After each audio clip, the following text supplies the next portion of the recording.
Catterson here, and we're back with Buffy the Vampire Slayer. This is Season 3.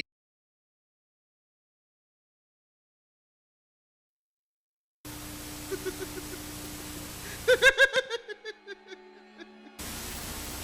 your left knife in, you pull your left knife out. In, out. Slash it all about. Oh, don't tell me you're crying.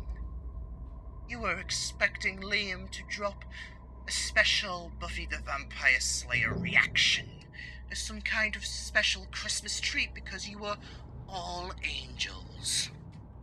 Well, tough turkey. Joker is here. And if you're too dumb to remember that, then call me Jack, for simplicity's sake. I'm also expecting a division of tears of joy and tears of despair spread throughout this Catacrew, as he calls it. Awful name, if I must say. The tears of joy represent the people who pity follow Liam. You can be honest with Joker, don't worry. The resilience that they have to go through listening to a guy screaming at a TV screen, expecting these works of fiction to hear his annoying voice. And then there are those crying and wallowing in sadness because they have poor taste following and devoting themselves to a dork with glasses and a beard. One last thought process that I'm imagining is running rampant in the Catacrew. If you're not Liam Catterson, I'm sorry, but those two words makes me want to throw up my guts and send my head into a TV screen. Sorry. If you're not Liam, where is our freak who reacts to TV shows?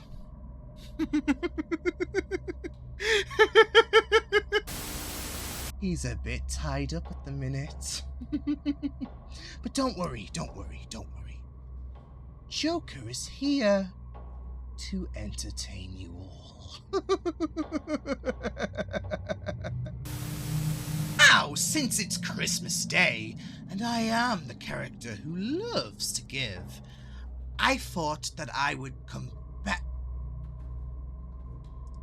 Says here, it's Halloween, which means my plans to blow up Santa in his workshop have gone down the toilet.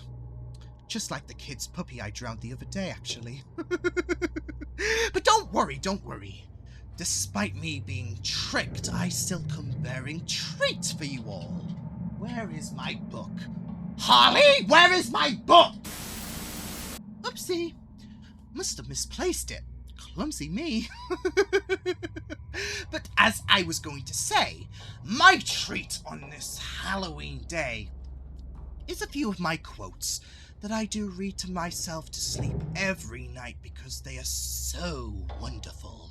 So sit down and relax, get some popcorn ready, and don't close this video because if you do, me and you are going to have words, and it won't be a laughing matter. So I hope you're sitting comfortably on your electrocution. Ooh, nearly gave it away there. That's passion for you. Let us begin. Too drivelly. Ooh, here we go. A personal favorite of mine. Memories so treacherous. One moment, you're lost in a carnival of delights, with poignant childhood aromas, the flashing neon of puberty, all that sentimental candy floss. The next, it leads you somewhere you don't want to go. Somewhere dark and cold, filled with the damp, ambiguous shapes of things you'd hoped would be forgotten. Memories can be vile, repulsive little brutes. Like children, I suppose. But can we live without them? Memories are what our reason is based upon. If we can't face them, we deny reason itself. Although, why not? We're not contractually tied down to rationality. There's no sanity clause. So when you find yourself locked onto an unpleasant train of thought, heading for the places in your past where the screaming is unbearable, remember, there is always madness. Madness is the emergency exit. You can just step outside and close the door on all those dreadful things that happened. You can lock them away forever. That was our first speech. Hope that didn't freak you out too much. Shall we go on with speech number 2 out of 3? This one was, I guess, something I can consider hysterical. Something personal. Also, make sure your hair is not in the way when you're reading. It can be quite annoying. Just like Liam, I suppose. I'll begin with how I peeled back the layers of the boy's mind. Oh, he bravely tried to fight it at first. You would have been proud to see him so strong. But all too soon, the serums and the shocks took their toll, and the dear lad began to share such secrets with me. Secrets that are mine to know alone, Bruce. It's true, Batsy. I know everything. And kind of like the kid who peeks at his Christmas presents, I must admit, it's sadly anticlimactic.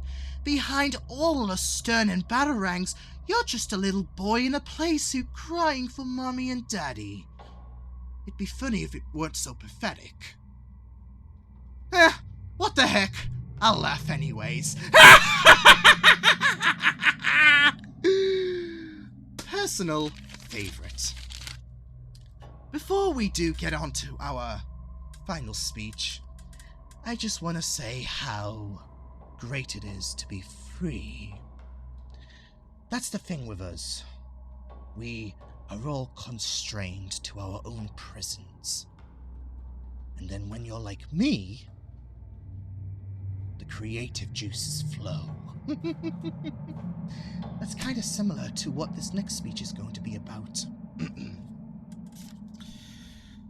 Don't talk like you're one of them. You're not. Even if you'd like to be, to them, you're just a freak like me. They need you right now. But when they don't, they'll cast you aside, like a leper. See, their morals, their code. It's a bad joke, dropped at the first sign of trouble. They're only as good as their world allows them to be. But I'll show you. When the chips are down, they're civilized people. They'll eat each other. See, I'm not a monster. I'm just ahead of the curve. And that is all she wrote for my speeches. This camera position has just turned a bit funny. But what's wrong with funny? What's wrong with insanity? I might come back next year with more speeches. Let's be honest. This channel needs me because if I had it my way, this channel would be a lot better than that poxy moron. And the screen's gone dark.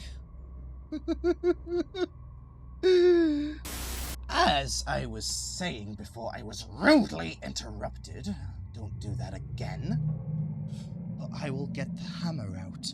I digress. this channel needs me. It needs someone who is a bit unleashed. I might return next year with more quotes to tantalize your feelings. Let's be real. That's on the top of your minds right now, the Nat Poxy moron. See, me and Liam, we both have two different definitions of torture. You'll see where this goes in a minute, but they carry similar attributes. My definition of torture: an innocent person hung by chains, with scars dancing across their body thanks to me.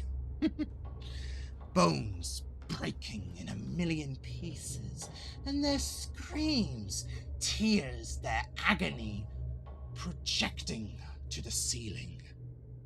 Of that longing for freedom. See, freedom should not be painful. It wasn't for me. So the more they scream, the more injuries they sustain.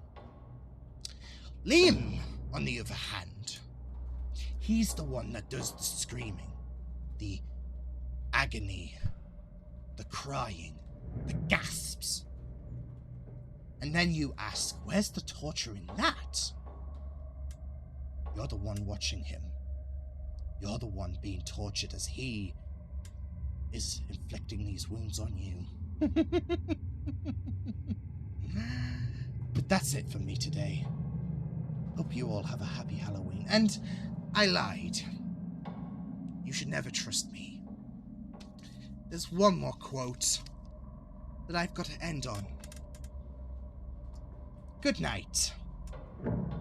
And always remember, that's... Hey guys, so Liam here, not Joker. So to stop you from being creeped out.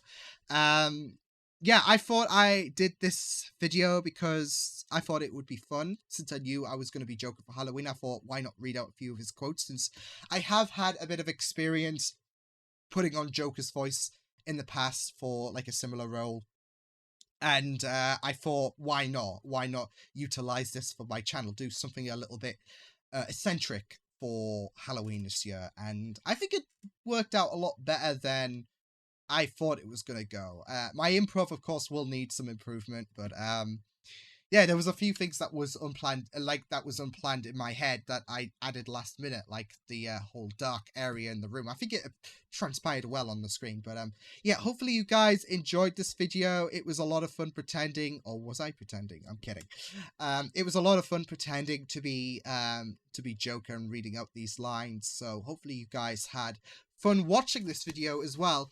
And yeah, fun fact as well, this is not like my final form, I guess they say. I was doing a costume makeup test, should I say, for Thursday.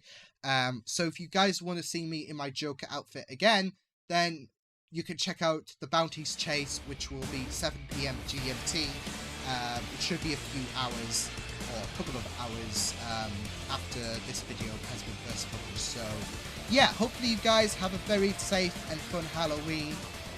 Always remember, that's life. Toodles!